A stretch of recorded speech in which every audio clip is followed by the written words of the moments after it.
The east wing of the Murady estate had been dead for 11 days. Not dark in the way a house gets dark at night, when you can still feel the warmth in the walls and hear the hum of something electrical 2 rooms over, and the structure retains the memory of the day it has just finished having, and the quiet around you feels like rest rather than absence. This was a different kind of dead. The kind that settles into a building the way cold water fills a sealed container, slowly and without drama, from the bottom upward, spreading into every cavity and corridor until the whole thing holds nothing but cold and the fading memory of something warmer. No lights anywhere in the east wing. No heating. No ventilation moving the air through the ducts. No security grid running its quiet checks along the corridor panels. No sound except the soft shift and creak of an old manor settling against the November wind outside, and the occasional footstep of someone moving through the dark with a torch held low, and the large, patient, entirely serious silence of a problem that had been present for 11 days and had given no indication of resolving itself. In the middle of that silence, in a leather chair that had been made by a craftsman in Florence, shipped by courier, and delivered to this room at a cost that exceeded most people's monthly earnings by a considerable margin, sat Enzo Murady. He had not moved from that chair in 6 hours. His assistant, a young man named Colin Hart, stood near the doorway with his tablet in both hands and said nothing. 2 years of working for Enzo had been sufficient time to understand that Enzo's silence was not an absence. It was a condition, a specific weather, and you read it carefully before deciding what it asked of you. What this silence, after 11 days, asked of Colin was that he stand in the doorway and wait. Nothing had changed. Reporting that nothing had changed would not cause something to change. Speaking to fill silence in the hope that the presence of words would reduce its weight was the kind of thing that people who worked for Enzo Murady learned, typically once and never twice, was not something they should attempt. Colin held his tablet and waited. The fault had arrived on a Tuesday morning in the 3rd week of November with no warning and no visible cause. Enzo had been at his desk in the East Wing study at 8:15, going through the morning correspondence with his coffee cooling at his elbow and the heating running and the ventilation doing whatever it does when it is doing its job correctly, and the secondary server in the adjoining room processing the financial records of 6 holding companies in the quiet, continuous way of machines that are working as intended. The building had been exactly what a building should be, which is to say invisible in its functioning, present only as the reliable container within which work was getting done. Then everything stopped. Not gradually, not with any sequence or warning. All of it, at once, as if something had reached a decision and acted on it without consulting anyone. The lights went out. The heating stopped. The ventilation fell silent. The server shut down. The security grid across the corridor panels went dark. Every system in the East Wing ceased functioning simultaneously, and the study went dark and still and immediately colder, and Enzo sat in the sudden quiet and registered what had happened. Then he called Colin. Colin called Arthur Webb, the estate's facilities manager, a solid, experienced man who had managed the physical operations of the property for 9 years and who arrived at the East Wing entrance wearing his work jacket and carrying a professional torch within 8 minutes of the call. Arthur checked the primary distribution panel in the utility room at the end of the East Wing ground floor. He checked the secondary panel on the upper level. He reset every breaker in sequence, waited the appropriate interval, checked the indicators, reset them again, waited again. Nothing returned to life. He examined the panels with the expression of a man who has worked with buildings long enough to develop a professional relationship with them and is currently looking at one that is declining to respond, and he called Vantage Electrical. Vantage sent 2 men the same afternoon. George Finch led the team, 23 years in commercial and high-value residential electrical work, a careful, methodical man who spoke in the measured language of someone who has solved hundreds of problems with his hands and approaches each new one with professional confidence. His team spent 4 hours in the East Wing. They tested the primary distribution board, the secondary boards, the circuit loads across 6 separate lines, the supply interfaces, the earth connections and their continuity, the condition of every cable run they could access. They found no fault. George Finch told Colin, over coffee in the kitchen afterward, that the fault was somewhere in the sub-distribution network and he would need to return with additional equipment to locate it precisely.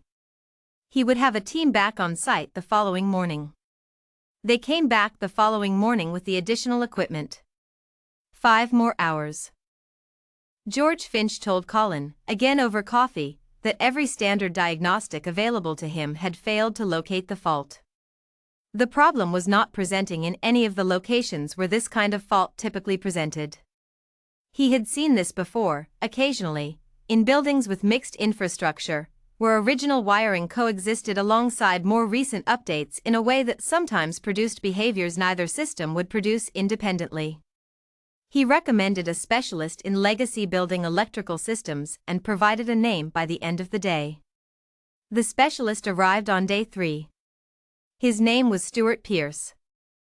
He was tall and methodical, bringing an assistant and 2 equipment cases, and he moved through the East Wing with the particular discipline of someone whose internal protocol runs independently of any written checklist. He kept handwritten notes in a small notebook. He spent 2 full days in the building, including significant time in the ceiling void and beneath the raised access flooring in the server room, which required temporary removal of several panels. On the morning of day 5, he sat with Colin and Arthur in the kitchen and delivered his assessment. The fault was genuine and unambiguous, he said. The system was experiencing a real failure at the power distribution level, affecting the entire East Wing consistently, which ruled out individual circuit faults and pointed towards something in the infrastructure serving the wing as a whole. However, the fault was not locating itself through any of his methods. He offered 3 possible explanations. An intermittent fault not active during testing windows. A fault in infrastructure not represented in the building's current documentation. Or an external interference factor affecting distribution in a way not visible in the wiring itself. He recommended a monitoring installation, a full documentation audit, and an external property survey. His report ran to 11 pages. It answered nothing. Colin arranged the monitoring installation. He also engaged, on the advice of a contact of Enzo's, a firm called Praxis Technical Consulting that specialized in complex infrastructure failure analysis. Praxis sent a team of 3 led by a woman named Carol Denny who held a doctorate in electrical engineering and presented her methodology in the precise, composed manner of someone with complete professional confidence. She reviewed Stuart Pierce's report, conducted her own independent assessment, and brought a thermal imaging differential scanner capable, per her description, of detecting irregular heat signatures in cable runs even without active load. She found no heat signatures. She found no intermittent faults in the monitoring data. Her follow-up report recommended a specialist in ground fault analysis. Her invoice was $12,000. More people followed. A ground fault analyst who found no grounding anomaly. 2 separate firms, each thorough and professional, each unable to locate anything. Dennis Holt, 30 years in historical building systems, who said he had seen everything electrical infrastructure could produce and then said this was unlike anything he had encountered. Helen Greer, a forensic building technician who flew in from 4 hours away, charged $4,000 a day, spent 3 days at the estate, produced 300 photographs and a 22-page report that concluded the fault remained unlocated and recommended focusing on the interface between legacy and updated infrastructure. 23 people by day 9. 2 more on days 10 and 11, engineers recommended by Carol Denny, each thorough, each concluding that the situation was genuinely unusual and a fresh analytical approach was probably required. 25 people in total. 11 days. No resolution of any kind. Enzo sat in his leather chair in the dark East Wing and was still in the way that very deep water is still. There was nothing passive in the stillness. It was a form of pressure, a weight that everyone who worked in the building had been carrying for 11 days without being able to put it down. He had been formed in environments where displaying your difficulty was the same as surrendering it to someone else, and so he displayed very little. And the quietness had accumulated across 11 days into something that had a texture and a temperature all its own. Outside, November had settled completely into the estate. The grounds were stripped and cold. The trees along the perimeter wall stood bare against the gray afternoon sky. The gravel drive was dark from 2 days of rain. The iron gate at the end of the long drive was exactly what it had always been, regardless of what was happening inside the building. The battery lamp beside Enzo ran a little lower each evening. "The cleaning service is scheduled for tomorrow morning," Colin said from the doorway. Neutral. Informational. Nothing more than what the words contained. 7:15, first shift. "I can push it back if you would prefer." Enzo looked at the lamp. "No," he said. One word. Colin wrote it on his tablet and continued waiting.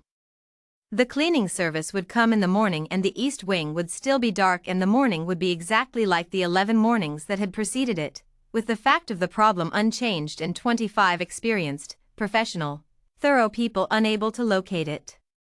That was what everyone in the building assumed. That was the first mistake of a situation that had accumulated rather a lot of them.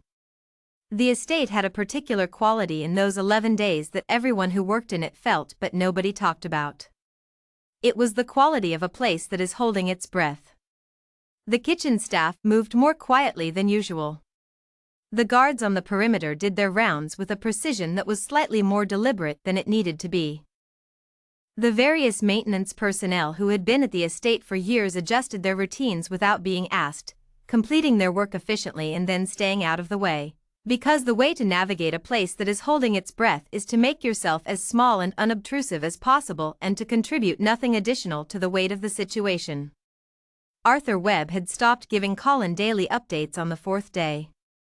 There was nothing new to update. He had started giving them again on the 8th day because the absence of updates felt, in the particular atmosphere of those 11 days, like a kind of abandonment.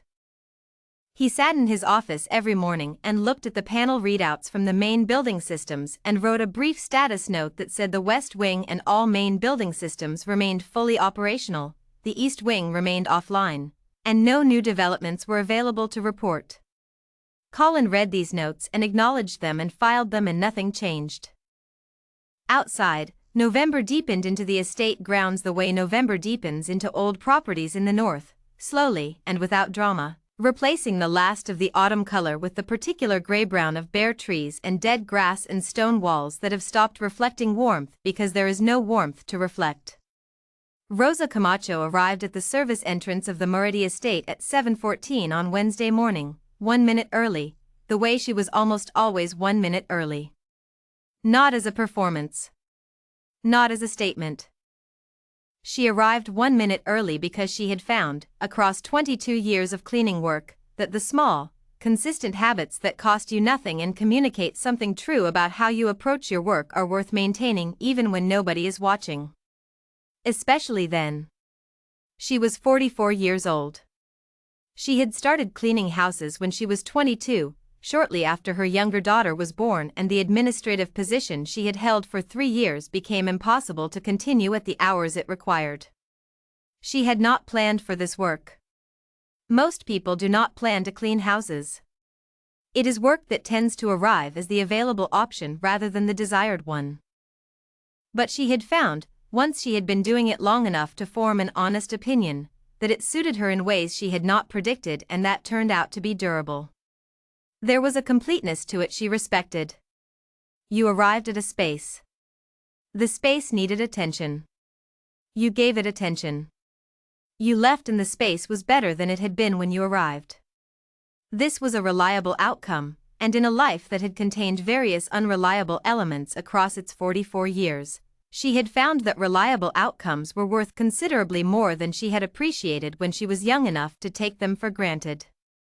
The work was also honest in a way that resisted easy articulation. It required what it required. It could not be adequately performed in half measures, and the inadequacy could not be managed separately from the result. The dust was either there or it was not.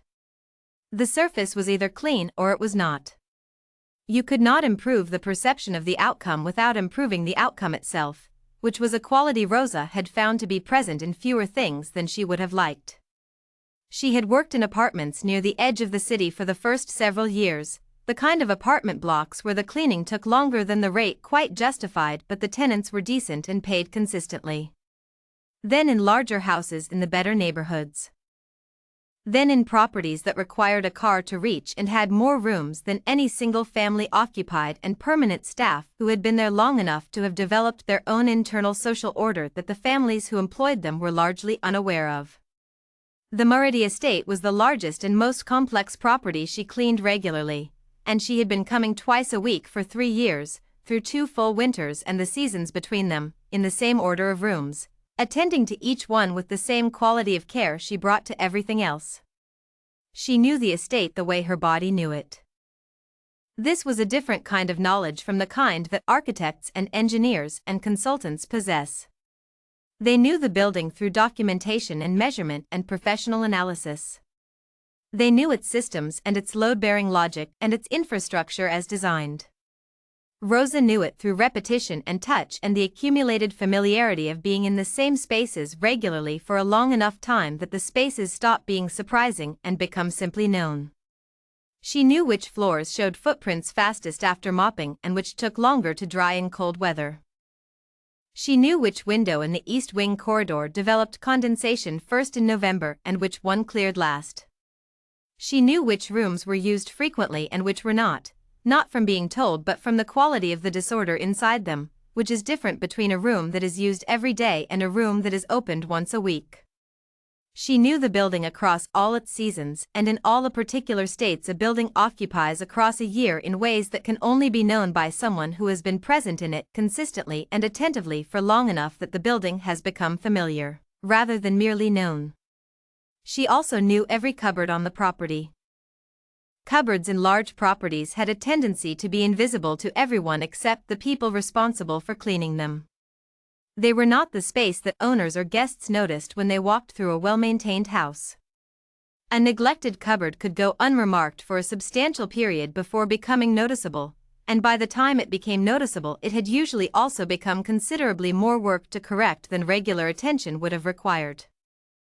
Rosa had observed this in enough properties across enough years to have developed, without constructing it as a formal policy, the practice of attending to cupboards on a regular schedule as a standard part of keeping any property properly maintained.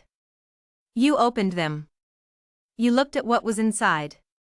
You cleaned what needed cleaning and noted what was there. This was the job. All of the job, not the visible portion of it. The supply cupboard near the East Wing entrance was one she attended to once a month. It was not large. 1.5 meters wide and perhaps 2 meters deep, with metal shelving along one wall holding cleaning supplies for the East Wing and a small number of maintenance items and several storage boxes that had been on the same shelves in the same positions since before she had started working at the estate. On the back wall, mounted at about shoulder height, was a junction box. It was an older fitting, clearly from a different period than the updated components she saw elsewhere in the building, the kind of electrical housing that is left in place during a renovation because it is still technically functioning and removing it is additional work the budget and timeline do not accommodate. It had been there, based on the character of its design and the composition of its casing, for a considerable time. She had cleaned around it many times. She had never touched it, because it was electrical equipment and not her area. But she had attended to the shelf below it and the floor in front of it and the walls on either side of it, and she had looked at it the way you look at everything in a space you are responsible for maintaining, which is with the natural, continuous attention that is the consequence of being present in a space and caring that it is in order. She looked at the junction box on the morning of day 12. She stepped inside the cupboard, the way she always stepped inside, and let her eyes move across the space in the order she always used. Shelves. Floor. Walls. Back wall. She stopped at the coupling on the lower left corner of the terminal strip. She had no training in electrical systems. She could not have given you the technical designation of the component she was looking at or explained its specific role in the building's electrical circuit. She was not an electrician and had never claimed to be and was not making any technical claim now. What she had was this: she had looked at that specific coupling, in that specific position, under that specific mounting, on approximately 36 separate occasions across 3 years. And it did not look the same as it had looked the previous time, or the time before that, or as far back as she could reliably compare. Not dramatically different. Not obviously compromised in the way that something looks when it has clearly failed and the failure is visible and the cause is evident. It looked tired. That was the word that arrived when she tried to describe it to herself, standing in the cupboard doorway with her trolley parked in the corridor behind her.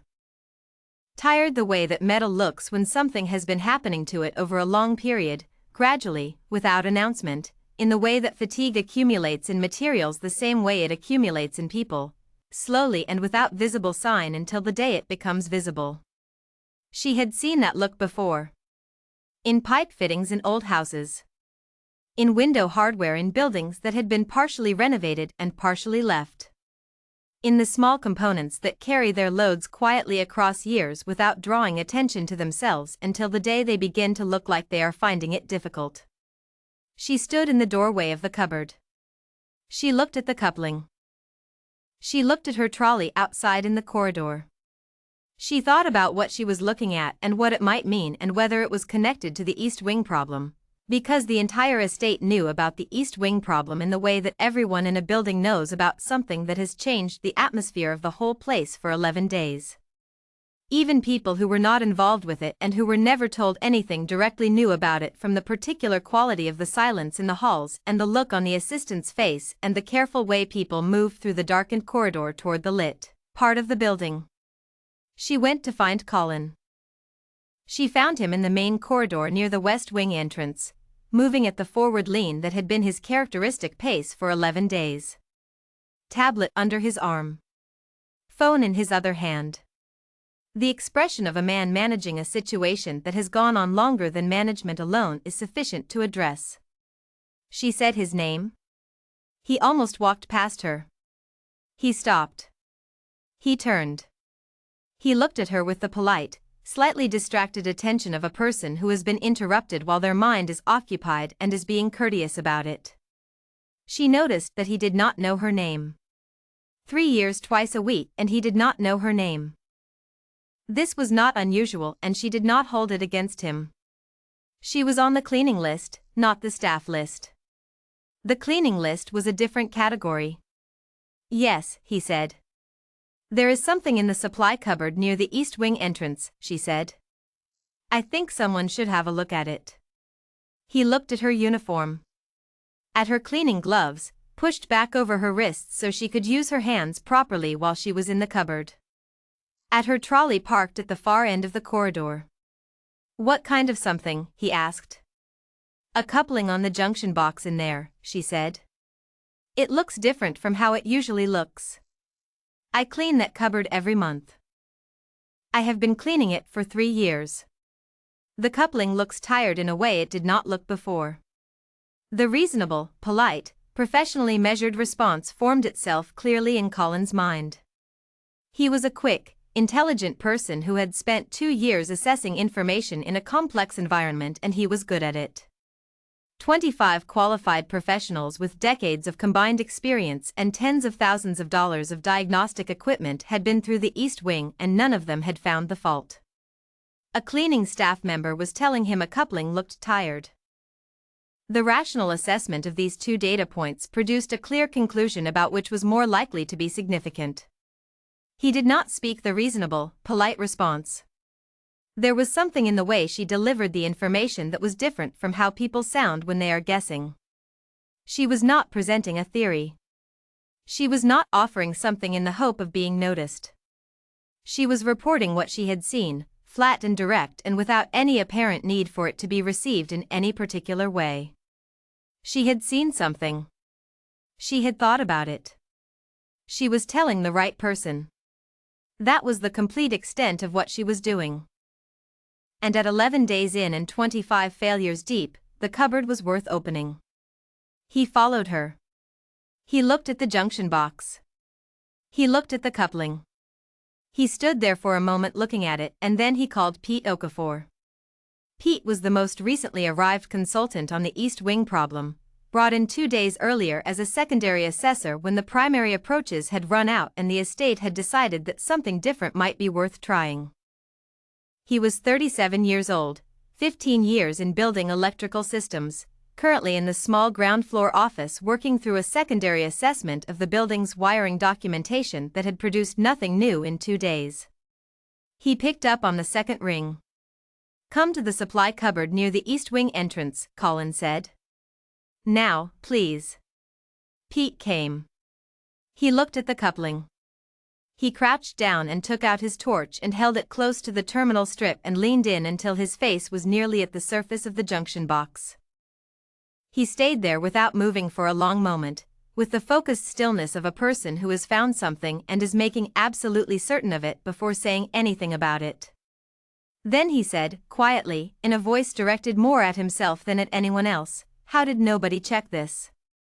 He stood up. He went to his bag and came back with his tools, and he worked with the precise, economical movements of someone who knows exactly what he is doing and why and has stopped thinking about anything else. Rosa moved her trolley out of the cupboard doorway and went back to work.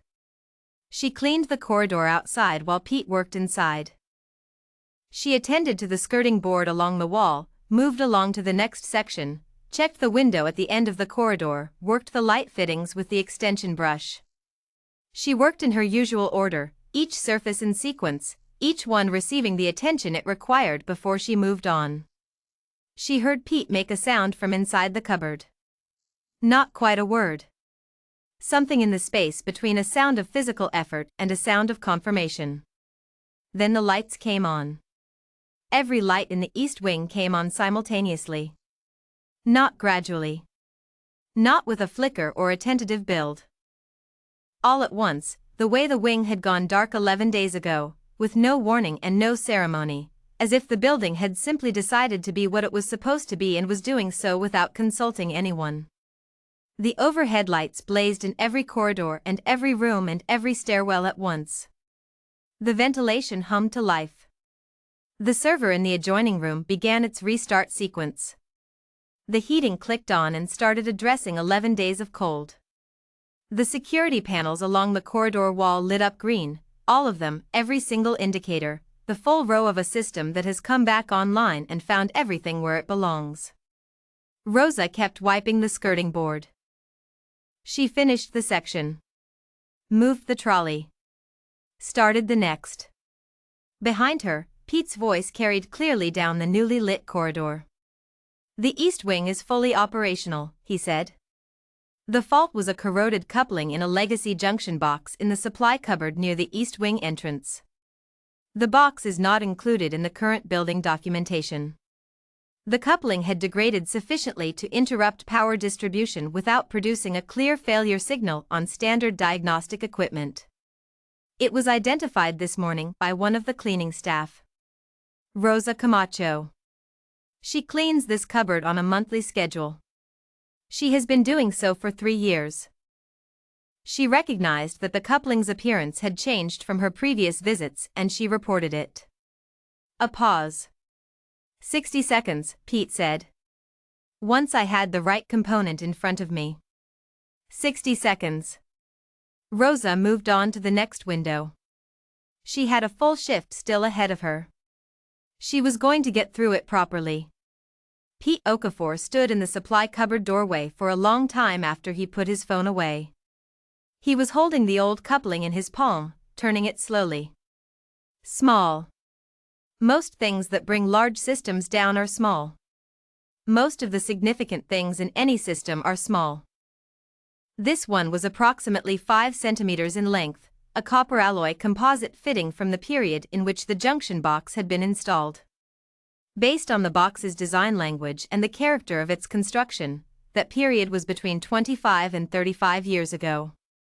The coupling had been carrying whatever electrical load the east wing placed on it for every one of those years, quietly and without complaint, in the dark of a supply cupboard that nobody paid much attention to. Until the corrosion accumulated to the point where it could no longer manage the load. He needed to be honest and precise about what he was looking at, because everything that had happened over the past 11 days depended on being precise about it. The corrosion was real. It was the genuine cause of a genuine fault. He was not constructing an explanation after the fact or looking for something to point to. A corroded coupling in a legacy junction box had interrupted power distribution in the east wing of the Murady estate and produced 11 days of complete functional failure in that section of the building.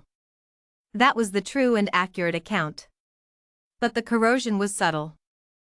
He held the coupling near his torch and looked at it carefully, with the specific attention of someone who needs to understand not just what he is looking at, but why it had been possible to miss it across 11 days and 25 separate professional assessments.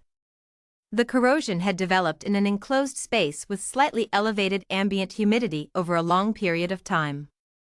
It had affected a fitting that carried a real but not extreme electrical load, degrading the resistance characteristics of the connection by small increments over months until the accumulated degradation was just sufficient to interrupt normal distribution function. It was not dramatic corrosion. It did not look like the photographs in training manuals where the damage is obvious and the cause is immediately apparent. It looked like a coupling that had been doing its job for a long time and that the long time was beginning to show on it. It would not have flagged on standard continuity testing because the physical connection remained present. The degradation was in the quality of that connection, not in its existence. It would not have appeared on a thermal imaging scan because the resistance change was not producing measurable heat differential in the associated cable run, not at the load the east wing normally placed on the circuit. It would not have shown clearly in a load test because the load was not sufficient to produce a reading that clearly indicated fault rather than tolerance variation. What it had was an appearance. A specific, particular, gradually changed appearance that was different from how it had looked 3 years ago and different from how it had looked 36 visits ago and different from how it had looked the previous month and different enough that someone who had been looking at it consistently and carefully for 3 years could see that it had changed. Pete stepped out of the cupboard and stood in the corridor and thought about the 25 people. He had reviewed all their reports carefully during his first 2 days on site. He had read Carol Denny's methodology section and Stuart Pearce's schematic analysis and Helen Greer's 22-page report and the notes and findings from every individual and team that had worked on the problem. He had been impressed by the thoroughness of several of them. He had found Carol Denny's diagnostic approach particularly careful. He had found Stuart Pearce's field notes exemplary in their detail. They had all done what professional people do when they engage with a complex problem, which is to apply their expertise systematically to the parts of the problem that their expertise is calibrated to address. The calibration was where the issue lay. Every consultant who had come to the estate had worked from the building's current electrical documentation. The documentation covered the systems that had been updated during the renovation 4 years ago. The junction box in the supply cupboard was a legacy component, installed before the renovation and retained in place because it was still functional, and replacing it would have been additional work outside the scope of the renovation project. As a consequence, the box did not appear in the updated documentation. It was not in any schematic or diagram or component inventory that any of the 25 consultants had been given or had worked from. It was not in any of their assessment areas because it was not on any of their plans. It was not something they knew to look for because nothing told them it was there. The documentation had a gap. And the gap was in a supply cupboard that one person in the building opened every month. Not because she was looking for electrical faults. Not because she had any expertise in electrical systems. Because it was a space she was responsible for maintaining, and she maintained it the way she maintained everything, which was by being in it regularly and attending to it properly and looking at what was inside it with the patient, continuous, unremarkable attention of someone whose job is to see what is in front of them and respond to what they see. The distinction between her seeing and the professional's seeing was not a difference in intelligence or care or commitment. All of the 25 people who came to the estate were intelligent and careful and committed. The distinction was a difference in what the seeing was calibrated to. The professional's seeing was calibrated to the documentation. The documentation had a gap. Their seeing therefore had the same gap, through no fault of their own, because they did not know the gap was there and they had no reason to go looking for it outside the documented system. Her seeing was calibrated to the physical reality of the space she was responsible for. The physical reality of that space did not have a gap. The physical reality contained a corroded coupling on a legacy junction box that was in the process of failing, and it had been changing its appearance gradually for months, and the only person who had been in a position to notice that change was the person who opened the door and looked at what was inside every single month. That was the whole of it. That was the complete and simple explanation for why this had happened the way it had happened. Pete walked down the corridor to where Rosa was working. "Excuse me," he said. She turned. "How long have you been cleaning this cupboard?" he asked. "Since I started here," she said. 3 years. I clean it once a month. 36 times or so," he said. "Approximately. Perhaps a few more if I happen to be in there for another reason." He nodded. "And when you saw the coupling this morning, you recognized that it looked different from before." "It looked tired," she said. "Not broken. Not obviously failed. Tired. Metal gets a look when something has been working on it for a long time and it is starting to show. A kind of change in the surface. A change in the quality of it, if you know what I mean. I have seen it before in pipe fittings. In old window hardware. In the small things in old buildings that were left because they still worked but that begin to look like the working is becoming difficult." He was quiet for a moment. "Can you describe what specifically looked different?" She considered this carefully. "There was a slight change in the color at the contact point," she said. "Not green or dramatic. Just a change from the shine that was there before, a dulling, an unevenness in the surface texture that I did not remember from earlier visits. It looked different from the way it had looked on my last visit and on the visit before that. The difference was not large. It was specific." "You noticed it because you had been looking at it for 3 years," he said. "I noticed it because it had changed," she said. "The 3 years is what made it possible to see that it had changed.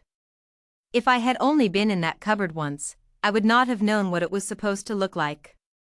He thought about that for a moment. "None of the teams that came before me opened that cupboard," he said.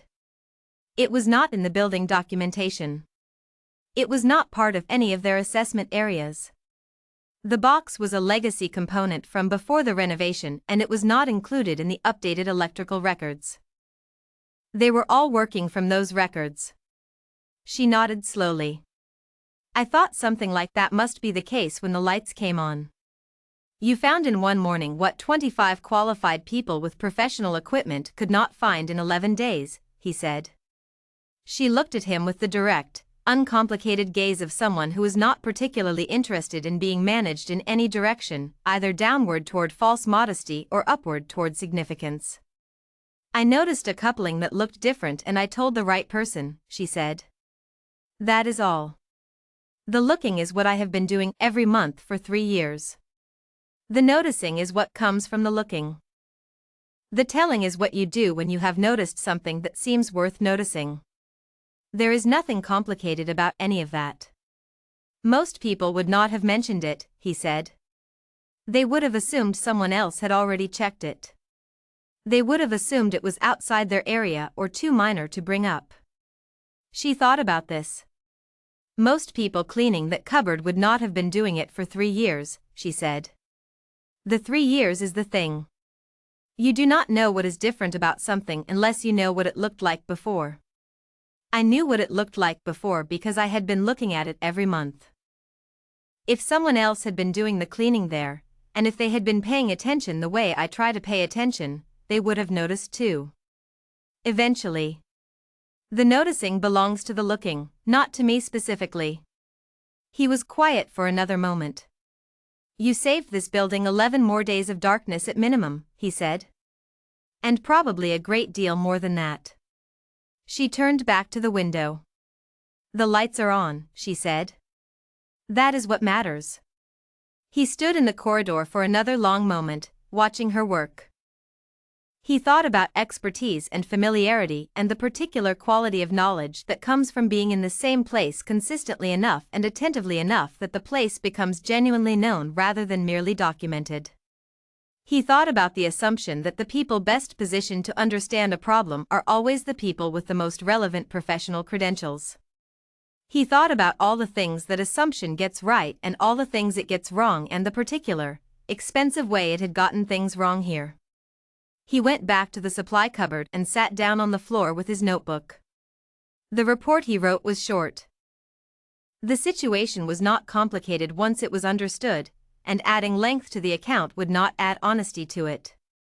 The fault had been a corroded coupling on a legacy junction box in a supply cupboard not included in the building's current electrical documentation. The fault had been identified by the cleaning staff through familiarity developed during routine monthly maintenance attendance in the space. The fault had been resolved within 60 seconds of identification by a qualified engineer. He put the notebook back in his bag and picked up the bag and stood up and walked back down the corridor past Rosa, who was working at the window with the same steady, focused attention she had brought to every surface in the building since 7:14 that morning, and who did not look up as he passed, because she was working and the work did not require her to look up. He thought about familiarity as a form of knowledge. There was a way in which familiarity was not taken seriously as a category of knowledge in professional settings. He had been in professional settings his entire career and he understood the hierarchies that operated in them. Knowledge had its formal categories. Expertise had its recognized forms. Qualifications, credentials, specific professional designations, track records documented in written reports.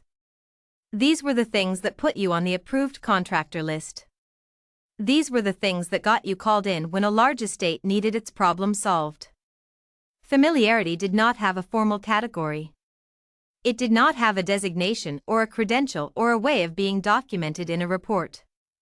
It could not be acquired in a short time and it could not be transferred. It lived entirely in the person who possessed it and it was inseparable from the specific history of that person's specific presence in the specific space over the specific period of time that had produced it. You could not buy it. You could not hire it. You could not import it from a specialist in another city. It existed only in the person who had been there, regularly and attentively, for long enough.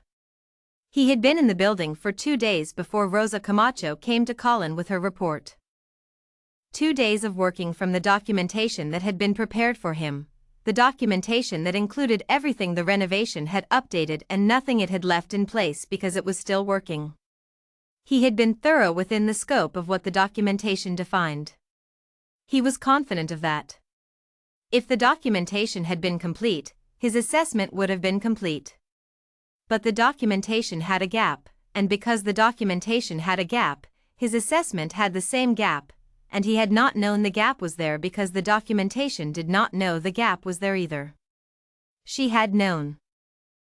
Not in the sense of knowing that a junction box existed in a supply cupboard and was not on the plans.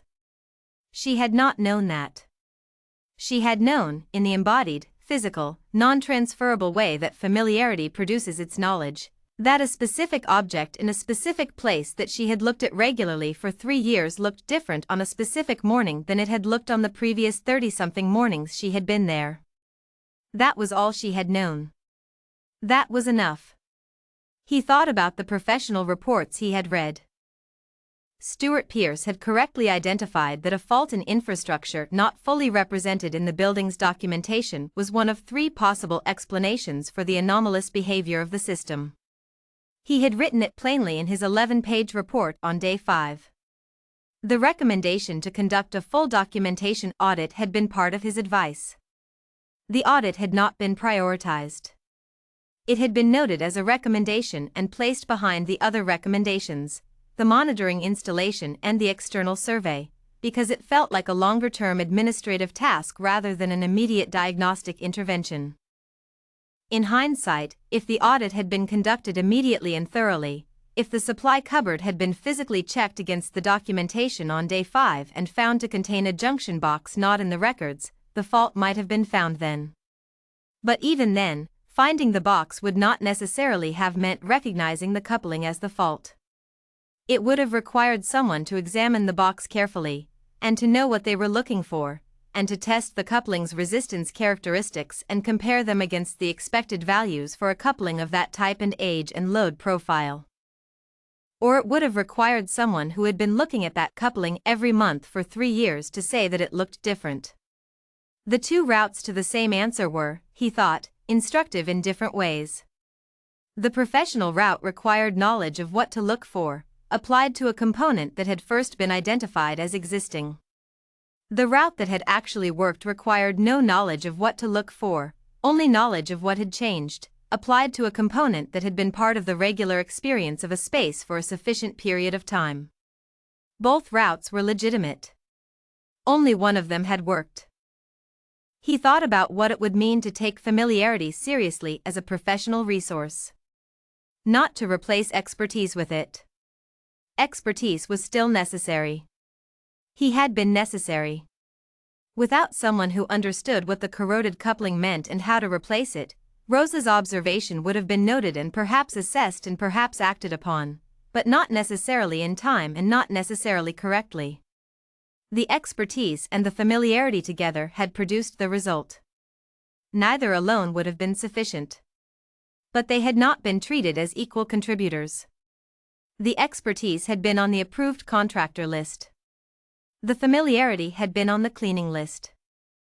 And the cleaning list, it turned out, had been carrying a piece of information that the contractor list could not produce regardless of the day rate or the credentials of the people on it.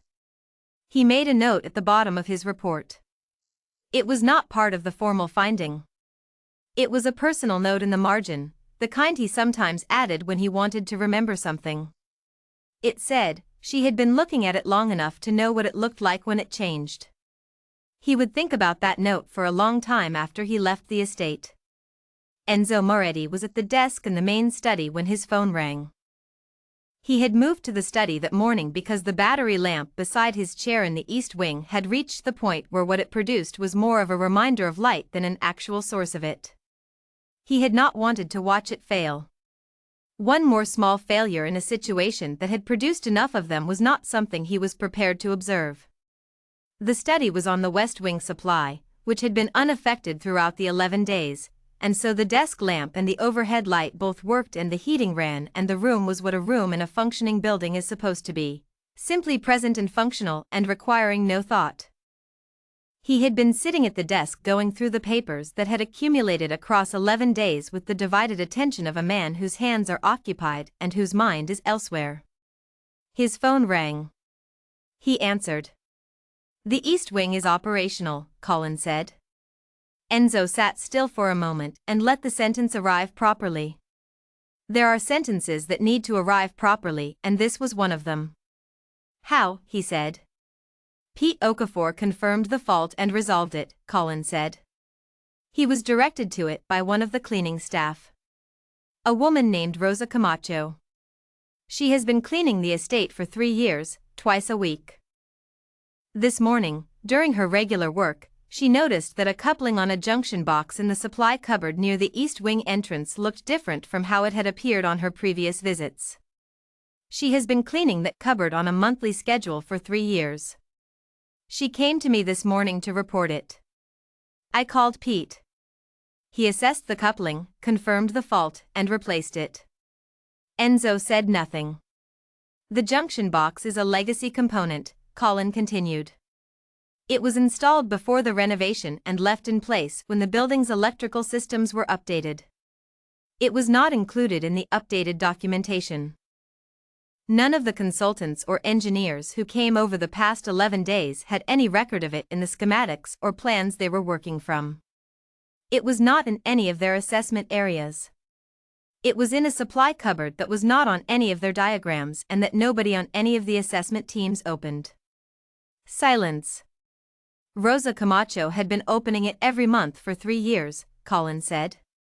She recognized that the coupling's appearance had changed. She reported it this morning. Enzo looked at the bookshelves across the room.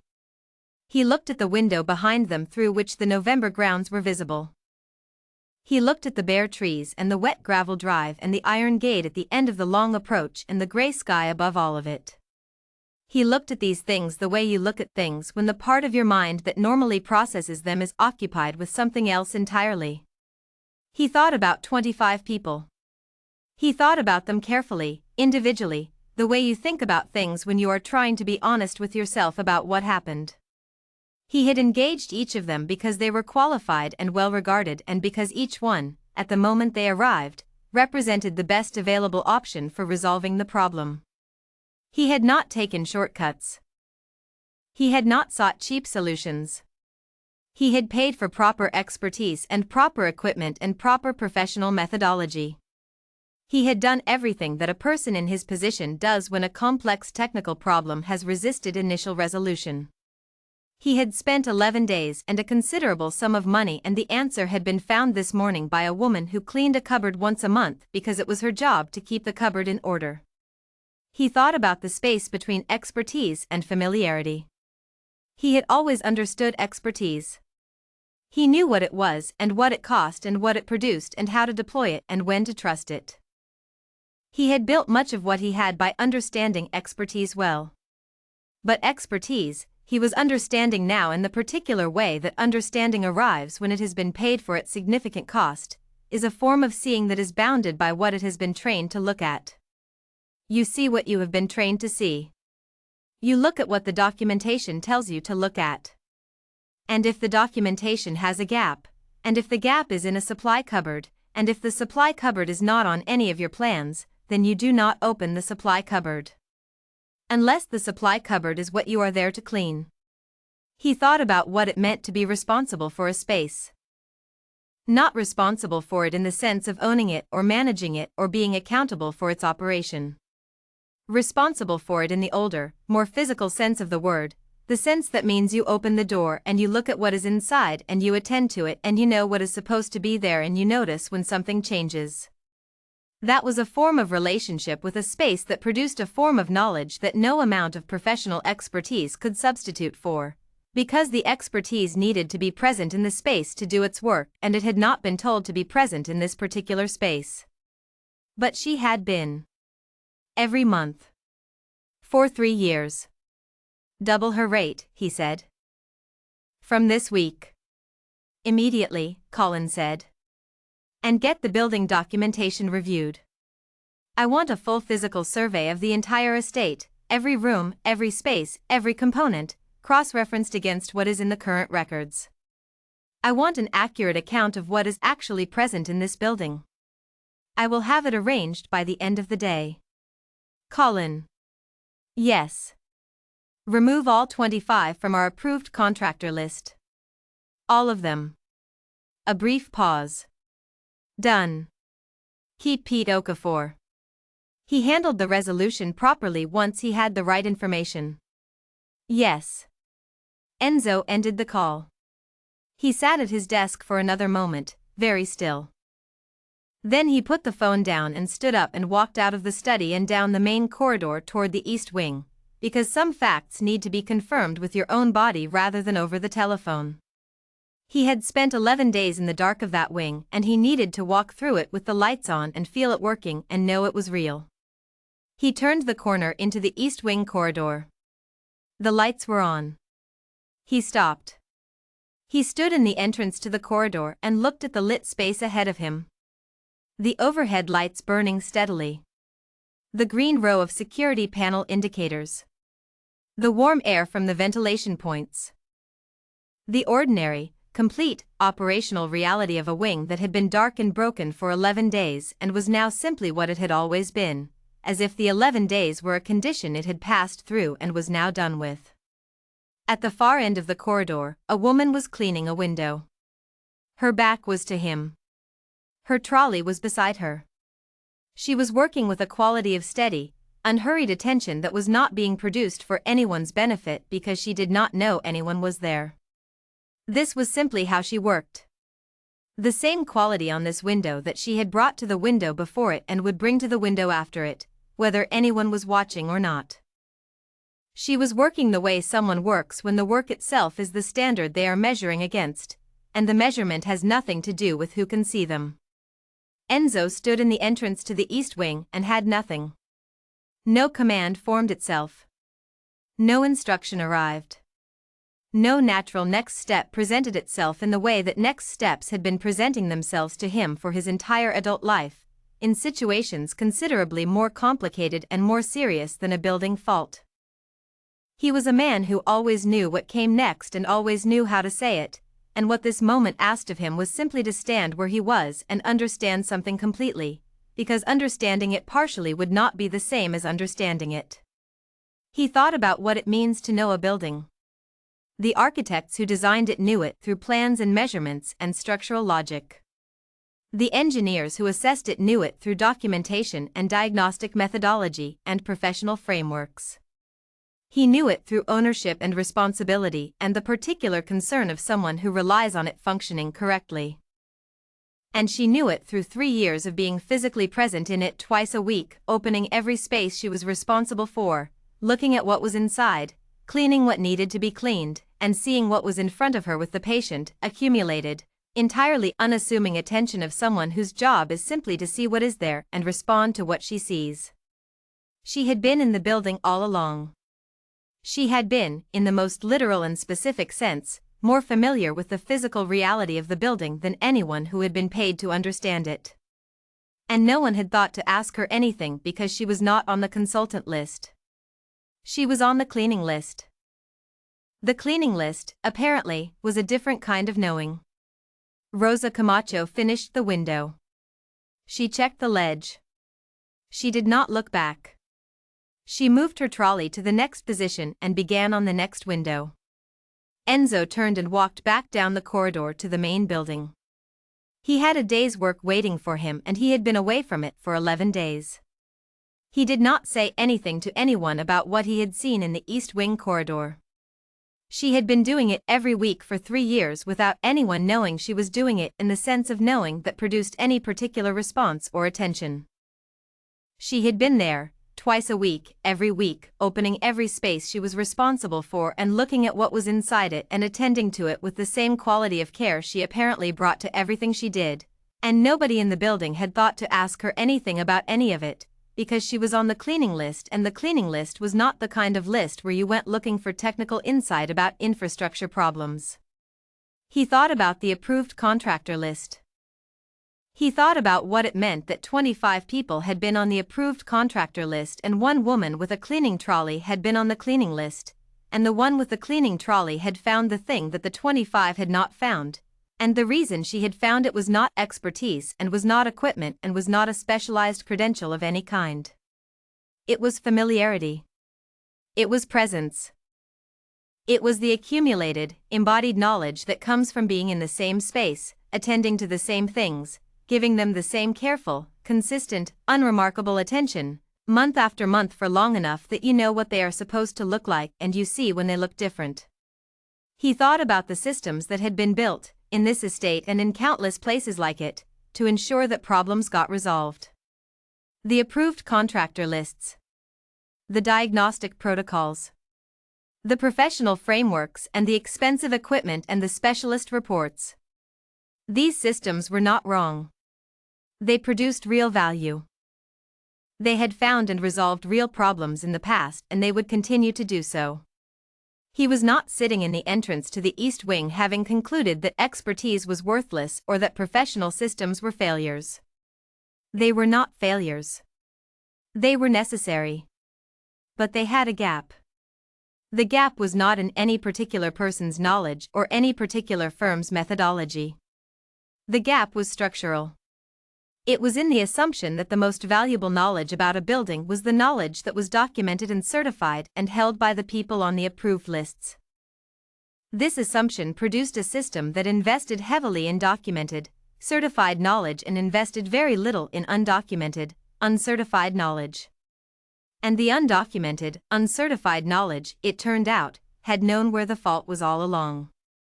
He thought about the kinds of knowledge that were present in every large property, in every large organization, in every complex system, that nobody put on any list because they had no category for it.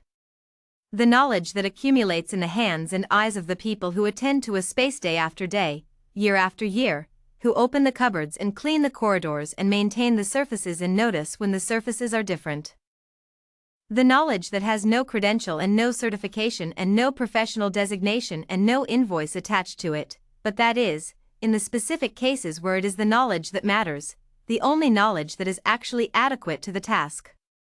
He stood in the entrance to the East Wing, and he had nothing further to say about it. He thought about the approved contractor list one more time, standing in the doorway. He had built the list over years. He had added names to it based on reputation and on results and on the recommendations of people whose judgment he trusted in professional matters. Every name on it had earned its place by some demonstrable standard. The list was not arbitrary. It was the product of careful assessment across a long time. And the list had a gap. The gap was not in any individual on it. The gap was in the assumption that the list contained all the relevant knowledge about the estate. It contained the certified, credentialed, professionally documented knowledge. It did not contain the knowledge that lived in the hands and eyes of the person who opened the supply cupboard every month and looked at what was inside. That knowledge was real. It was specific and current, and it had just demonstrated, beyond any possible argument, that it was worth more than everything on the approved contractor list combined, at least in this particular instance, at least in this particular cupboard. He was going to remember this. He was going to carry it into every decision he made about who gets asked what and what kind of knowing is treated as worth asking about. Rosa Camacho finished the window she was working on and checked the ledge in the careful way she checked all ledges and did not look back down the corridor. He did not need to. The doubled rate appeared in Rosa Camacho's bank account on Friday afternoon. She was at her kitchen table in the apartment she rented on the third floor of a building 4 miles from the Murady estate, going through the week's accounts the way she did every Friday evening. She had kept a written record of her income and expenses continuously since the first month she had cleaned houses professionally, because she had found in that first month that financial anxiety was considerably worse than financial attention, and once she had found that, the Friday evening accounting had never lapsed across 22 years. She kept the same format in the same kind of notebook. She worked through the columns in the same order. The arithmetic was always honest. She looked at the deposit from the Murady estate. She looked at it a second time. She picked up her pen and wrote it into the appropriate column. She understood immediately what it was and where it had come from, because the arithmetic was simple and the timing was clear and the doubling was clean. There was no other reasonable explanation for what she was looking at. She did not feel the specific warmth that people describe when they have been overlooked for a long time and are finally recognized, because she had not been spending 3 years feeling overlooked. She had been spending 3 years doing her work. The work was the work and the pay was a separate matter that ran alongside it, and the pay had now changed, and she recorded the change and moved to the next item. She made a cup of tea and sat with it looking out the kitchen window at the street below. The Friday evening street. People going home from work. A couple walking a dog in the light rain. The yellow rectangle of light from the shop on the corner falling on the wet pavement. The ordinary Friday evening world of a city where most people were getting through their week and were glad it was over. She went back to the estate the following Wednesday at 7:14, 1 minute early. Service entrance. Sign in at the security desk with the guard who did not look up from his screen. Trolley from the supply room on the ground floor. Begin. The East Wing was fully lit and fully operational. She cleaned it in her usual order, starting at the far end and working back toward the entrance, attending to each section properly before moving on to the next. She cleaned the corridor with the security panels. She cleaned the upper landing. She cleaned the rooms at the east end of the wing that were used for whatever purpose they were used for, which was not her area to know. She cleaned the supply cupboard near the entrance. She stepped inside and looked at the shelves and the floor and the junction box on the back wall. There was a new coupling in the lower left position, clean and bright against the older metal of the fitting, the way a new component always looks against an old housing, That particular contrast between the recently installed and the long-standing that you see in buildings everywhere. Things have been repaired rather than replaced wholesale.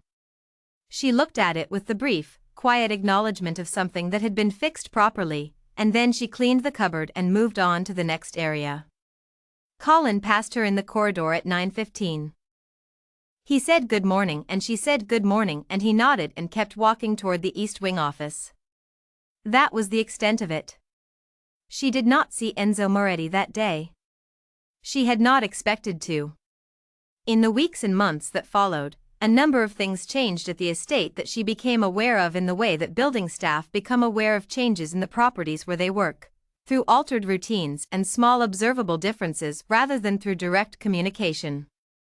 A documentation review firm arrived in the second week and spent 6 weeks conducting a full physical survey of every room and corridor and utility space and mechanical housing in the building. Their presence was visible in the way extra people in a building are visible, through sounds in areas that were normally quiet and equipment left in corners and the particular careful movement of people who are looking at a space rather than moving through it. Their work produced amendments to the records in a number of areas. The detail of those amendments was not discussed with cleaning staff. 3 additional legacy components were identified in various parts of the estate during that process. None of them were in immediate failure.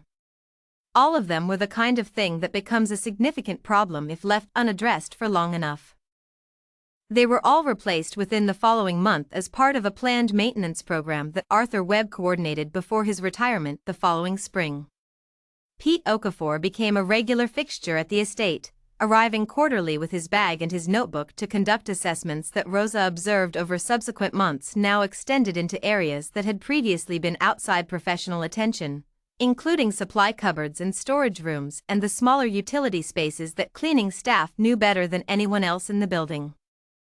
She saw him occasionally in the corridors when their schedules overlapped and they said good morning to each other in the way of people who share a building without sharing a professional context. Arthur Webb retired in the spring. He was replaced by a facilities manager named Daniel Shore who arrived with the particular quality of thoroughness that expresses itself immediately in the desire to understand everything about a place before making any decisions about anything in it. Daniel Shore spent his first week at the estate conducting a room-by-room physical inventory with Pete that produced, for the first time in the estate's recent history, a complete and accurate record of what the building actually contained. The process took 3 weeks. When Daniel reviewed the completed inventory, he came across the entry for the supply cupboard near the East Wing entrance. The entry read, Legacy Junction Box, Coupling Replaced, Fault Cleared. And below that, in Pete's smaller notational hand, identified by cleaning staff. Daniel looked at that line for a moment. He added a consultation note to the internal maintenance records. Rosa Camacho, it said, was to be informed of any unusual observations in the areas she was responsible for and was to be consulted if any changes were noticed in those areas during her regular work schedule. He did not tell her he had done this.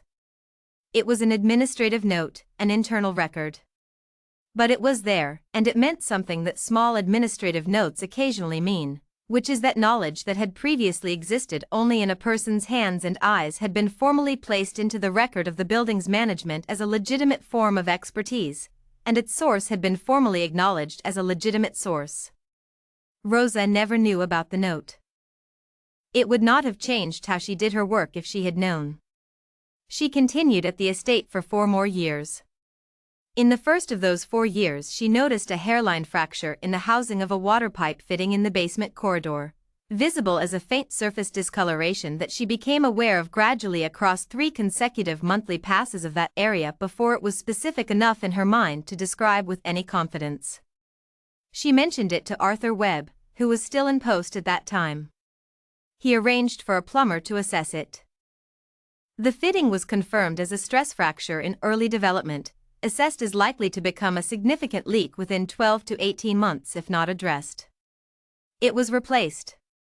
In the third of those 4 years she noticed that a section of the ground floor corridor near the East Wing entrance felt very slightly different underfoot than it had felt on her previous visits, A small variation in the resistance of the surface that she registered across several visits before it became sufficiently specific in her experience to describe. She mentioned it to Daniel Shore. He had the area professionally assessed.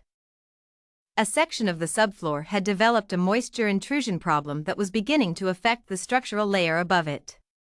It was repaired before it became visible and before it developed into anything requiring more substantial intervention. Both findings were reported in the same quiet, direct way that she had reported the coupling on the morning of day 12. The way you report something when you are the person responsible for attending to a space and you have noticed that the space has changed, without drama and without expectation and without any claim to expertise beyond the expertise of consistent, careful attention over time. Simply saying what you have seen to the person whose job it is to act on what you have said. She retired on the last Saturday of December in her 4th year following day 12. She signed out at the security desk for the final time and returned her trolley to the supply room and walked through the service entrance into a cold December morning. Daniel Shore had arranged a small acknowledgement in the staff room, pastries from the kitchen and a card, and the 4 or 5 members of staff who knew her well enough to want to mark the occasion were there. It lasted the length of a proper tea break and was warm and genuine, and she was glad of it. She walked to her car. She sat in it for a moment before starting the engine, looking at the service entrance she had walked through more than 700 times across 7 years. The morning was cold and still and clear. The estate grounds were visible over the perimeter wall, the bare trees and the wet gravel and the long formal lines of the property as it had been maintained for more than a century by the continuous, largely invisible effort of the people who worked inside it. She felt the particular quiet that arrives at the end of something that has been long and steady and done properly.